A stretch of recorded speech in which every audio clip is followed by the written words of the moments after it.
Carolina Insider is presented by Wells Fargo, official sponsor of Carolina Athletics.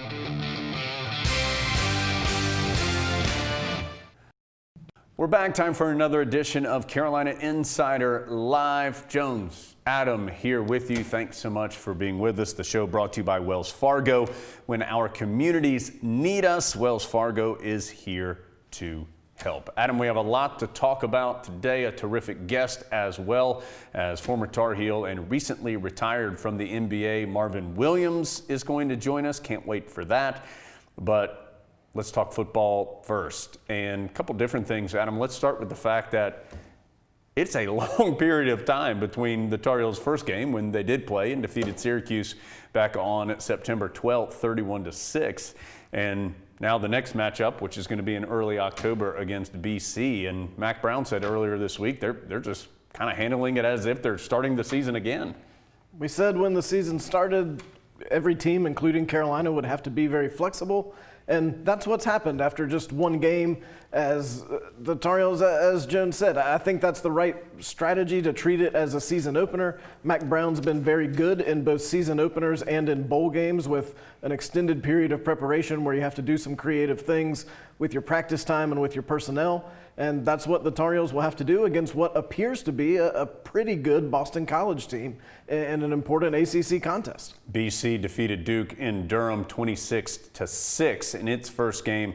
The Eagles host Texas State coming up this weekend in their second game of the year. Some other big news from the football side of things, Adam. It is statewide news for the state of North Carolina, as Governor Cooper lifted some of the restrictions as far as outdoor gatherings, and now outdoor stadiums like Kenan Stadium can have up to 7% capacity. So not a huge number, but around 3,500 or so fans now able to join the action in Kenan Stadium.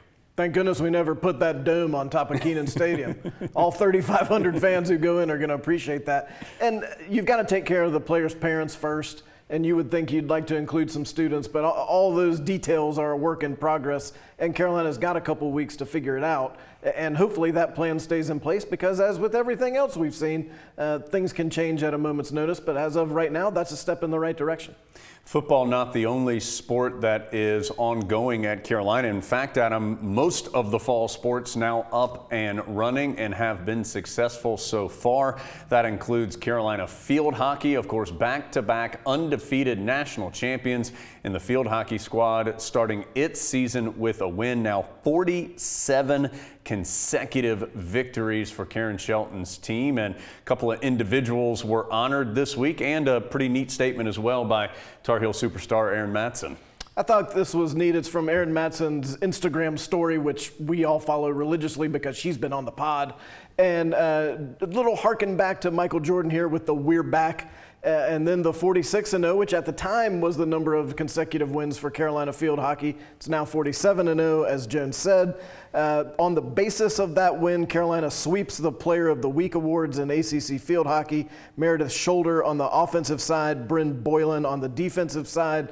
And you would expect the Tar Heels to do very well in those awards as they continue on in the fall season. Next up for Carolina, it's a road trip to Louisville. That is October 2nd, the date for the Tar Heels and the Cardinals. Let's turn the page to women's soccer, and a great start for Anson Dorrance, who joined us last week here on the show. His squad starts the year 2-0 with wins over Wake Forest and Virginia Tech. The women's soccer team now ranked number 1 in the nation as well. So field hockey and women's soccer both ranked number 1. And Adam, some individual awards as well for the women's soccer squad. And not surprisingly, the first individual award goes to Rachel Jones, who was the top drawer player of the week. She had 2 goals against Wake Forest. If you follow Carolina women's soccer social media, which they do a really good job with, you get a really good feel for that team, and you also get a good feel for how much her teammates really like and respect Rachel Jones.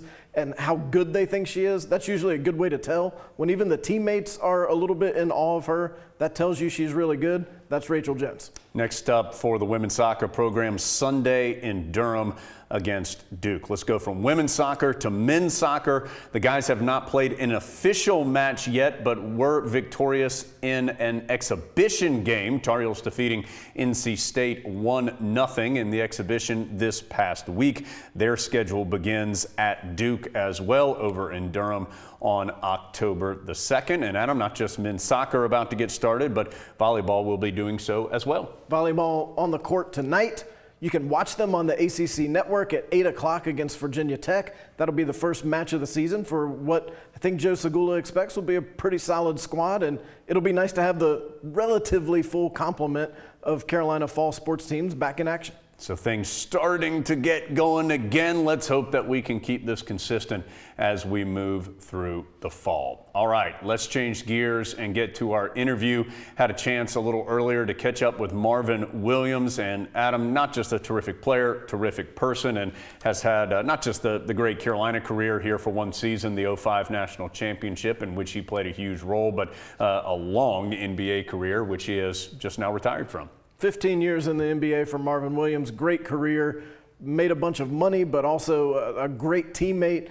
Everyone in Chapel Hill absolutely loves him. You're about to find out why, because great person, great basketball player. We love Marvin Williams, and you're about to also.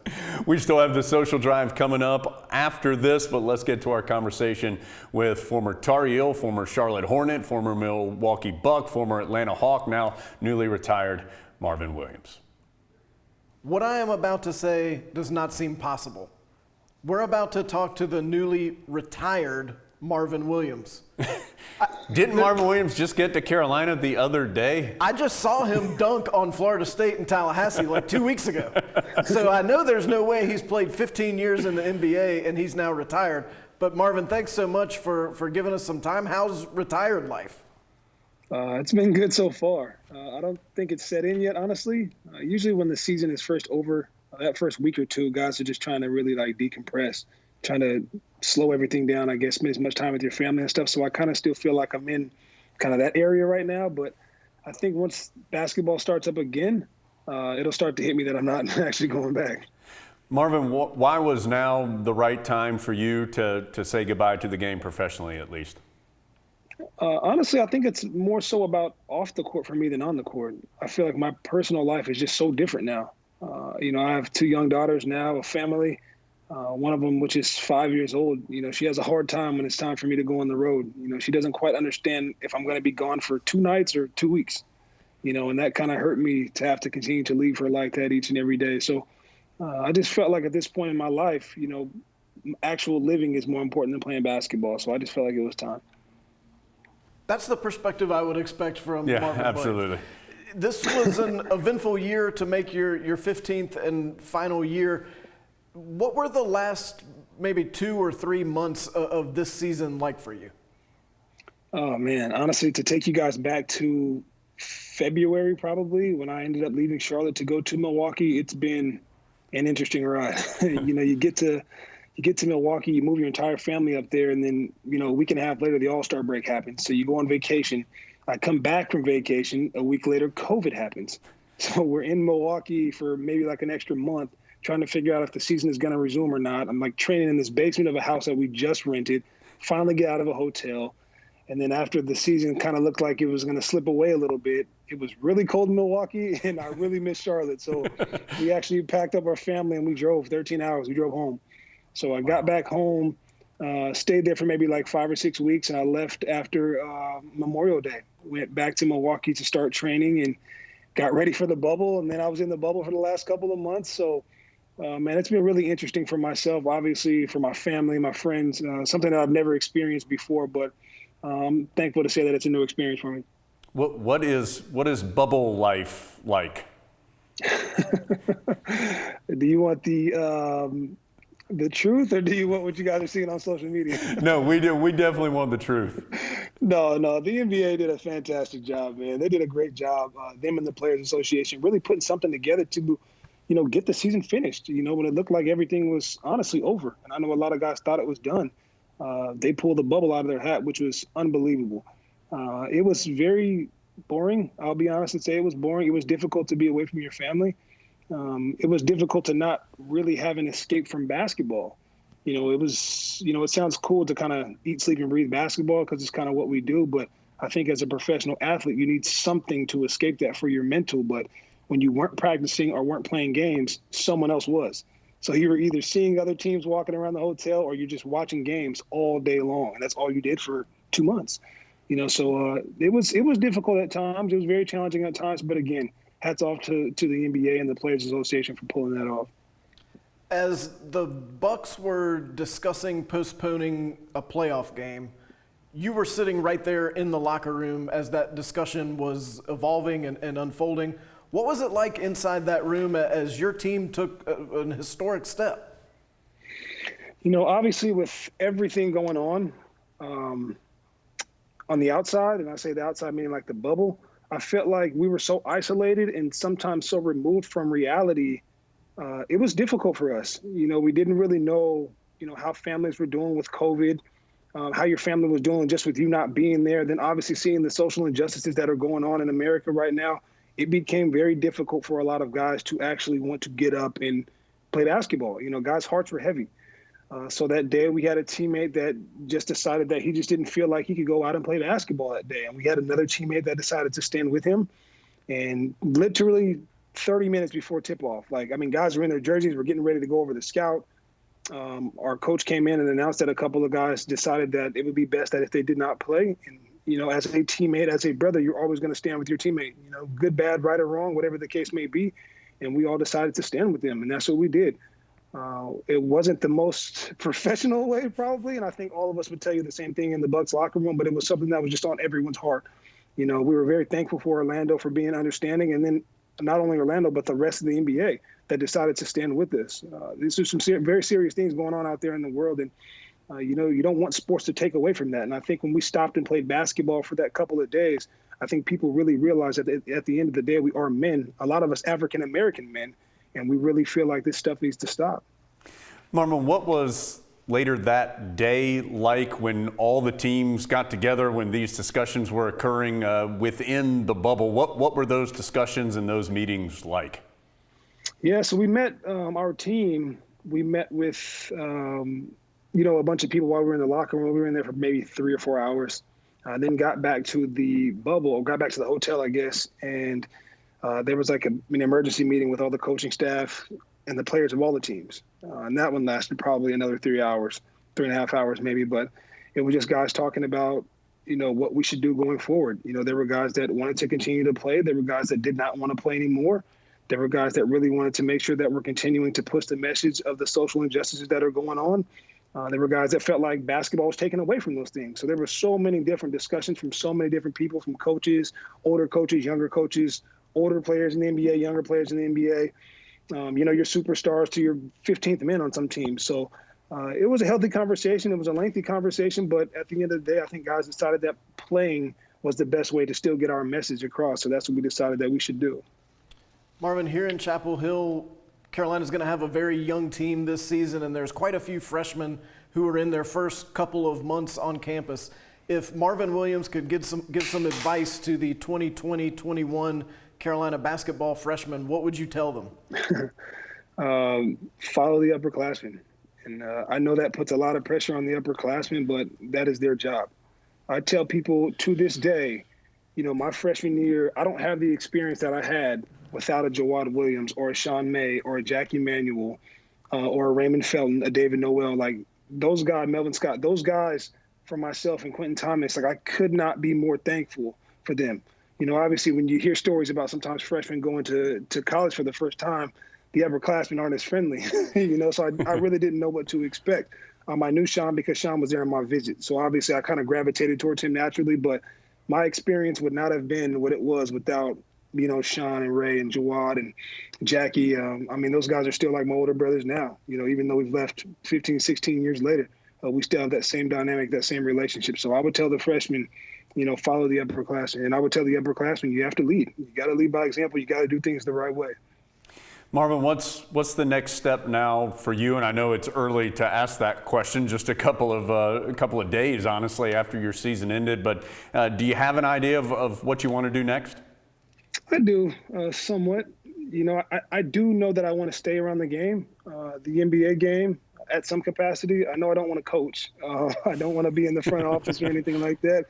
It's just too much stress. You know, I want to find something that is a little less stressful now that I'm retired. But I would love to stay around basketball. I would love to continue to teach kids the game of basketball. I'd love to travel the world. So if I could do something, I guess, that involved maybe traveling and teaching kids the game through the NBA, that'd be awesome. The best news I heard in that answer, Marvin has no desire to come back here and take my job because, as we have all seen, he could easily do it anytime he wants to do. No, sir. Thank you, though. Marvin, thanks so much for giving us some time today. Congratulations on an awesome career, and we're really looking forward to seeing what you do next. Gentlemen, thank you guys, man. Thank you. Thank you, Marvin. We appreciate the time from Marvin Williams. Our interviews, as always, brought to you by Coca-Cola. Coca-Cola tastes better together. Coca-Cola is a proud partner of Carolina Athletics. From there to our social drive. Adam's going to drive us in, and we have a very busy social drive today. And Adam, this starts with something that's just really cool, some drone footage that was taken over the campus here in Chapel Hill a couple of days ago. And anytime you can see some good drone footage, that's a win. Do you think we'll ever reach the point that drones just aren't cool anymore? No. That when you see the drone footage, you'll be like, I've seen that all before. We're definitely not there yet.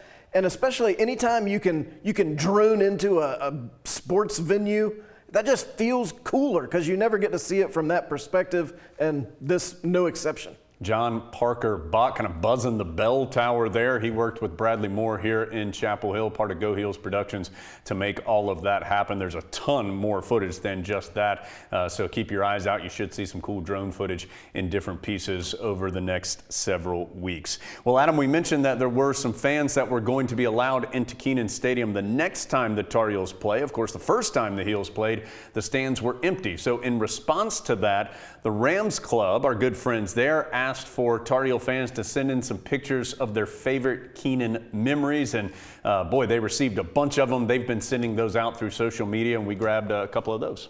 And just a reminder, of course, as always, Jones, as Cinderella once said, you don't know what you got till it's gone. And when you don't get to go to Kenan Stadium on those game Saturdays, you remember all these fun times and the games you saw. That's an excellent hat right there, by the way. Jones wears that when he does the games. And just also a reminder that we'd love to see you join the Rams Club, especially at this time. They definitely could use the help. They support all the student athletes and all the sports that you love to see. And sometimes people have memories that it seems to be fairly pleasant, James. Yeah, so my guy Jack, young sports broadcaster, came up, watched us to learn what not to do during a game so that his career can be trampolined forward as he gets a little bit older. Adam, by the way, when you said Cinderella, I thought you meant the movie, not the band, so I'm glad that came back together. A few weeks ago, we showed some artwork from Tamon Fox, Tar Heel defensive end, and Adam, apparently the Tar Heel defense is just full of artists because now Eugene Asante has joined the fray.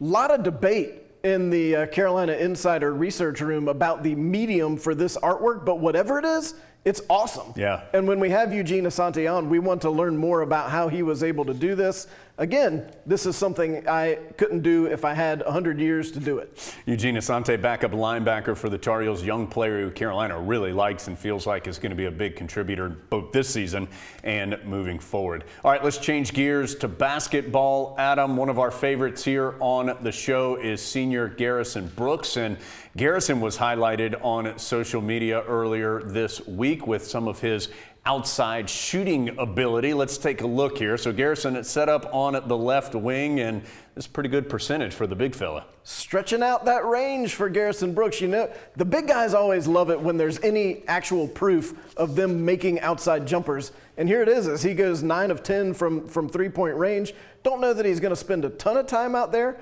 but Jones, we know Carolina's got more post depth this year than they've had in years past. Garrison's impressed with himself, as he should be. So maybe he'll get a chance to stretch it out a little more. Little prediction for you. Keep your eye on GoHeels.com and the Carolina Insider in the next month or so. You're going to see a lot of basketball content coming up, and the UNC basketball social media channels. A lot of stuff coming your way.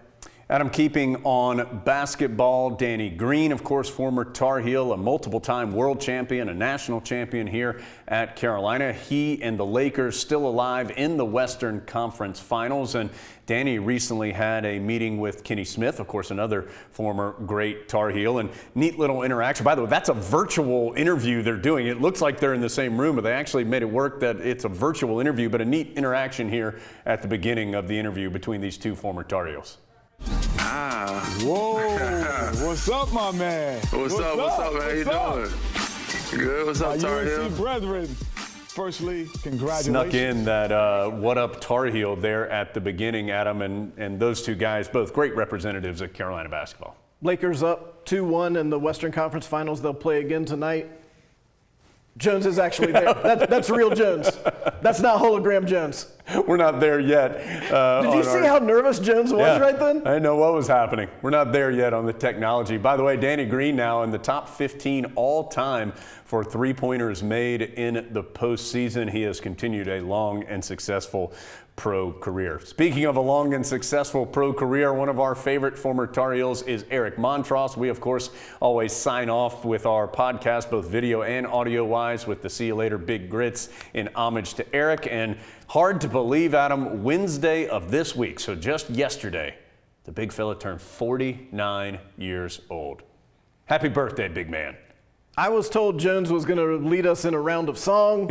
Evidently, that is not the case, and we are not going to all sing happy birthday in rounds. There's no way that Eric Montross can be 49 years old. I think that's a misprint. 29th birthday for Eric Montross. I do enjoy Christian Laettner also with the hat on and celebrating Eric's birthday in that photo. That's a good one. All right, let's go from basketball to baseball. And Adam, I know your heart is divided on this next clip. You're a huge Cubs fan, but you also support and love Jacob Stallings, former Tar Heel catcher who's doing great things with the Pirates. Let's take a look.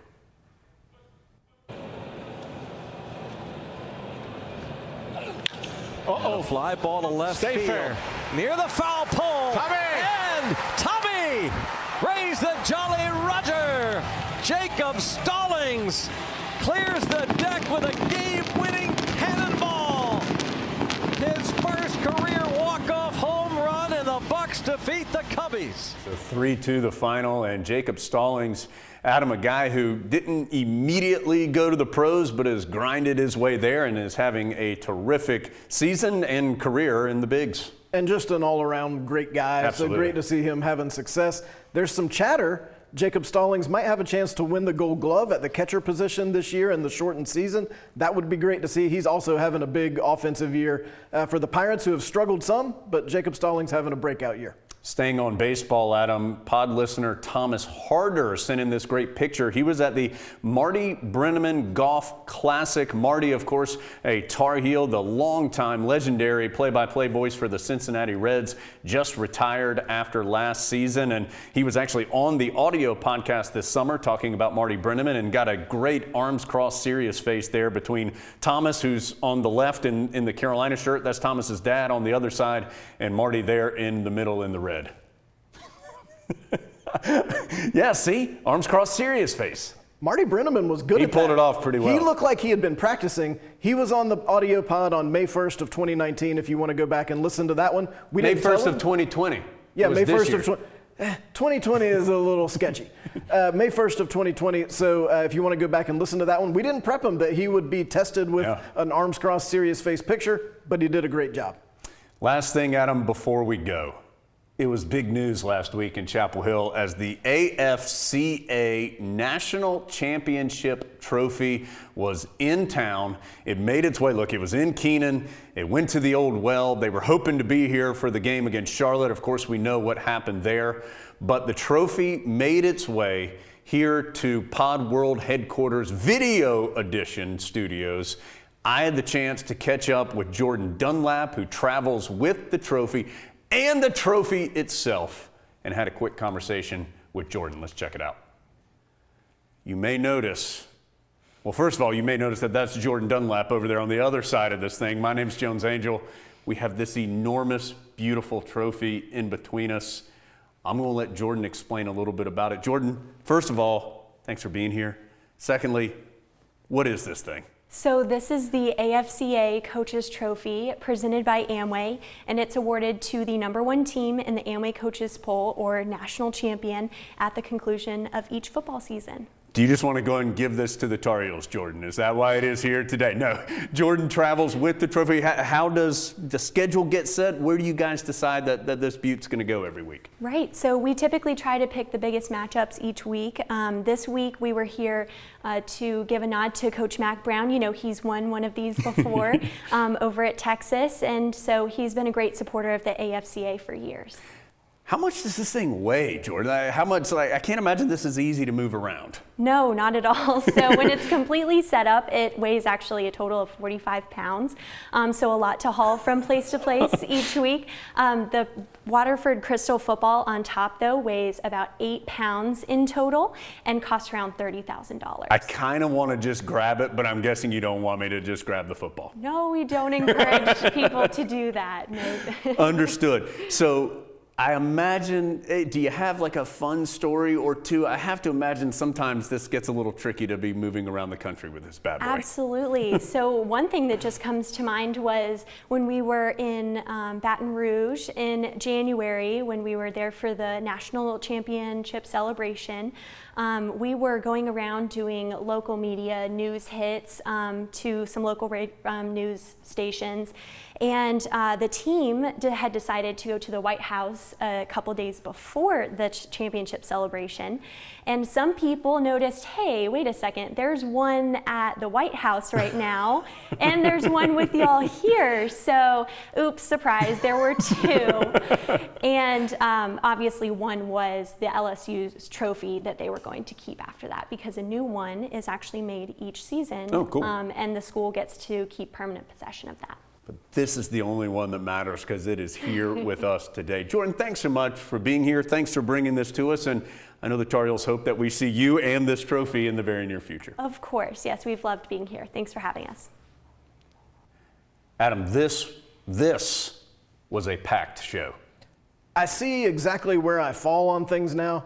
I can easily be replaced by a giant crystal football. No, that trophy dominates you in size. There's no question. There's no doubt about that. That's the level of work I'm doing, slightly above inanimate objects.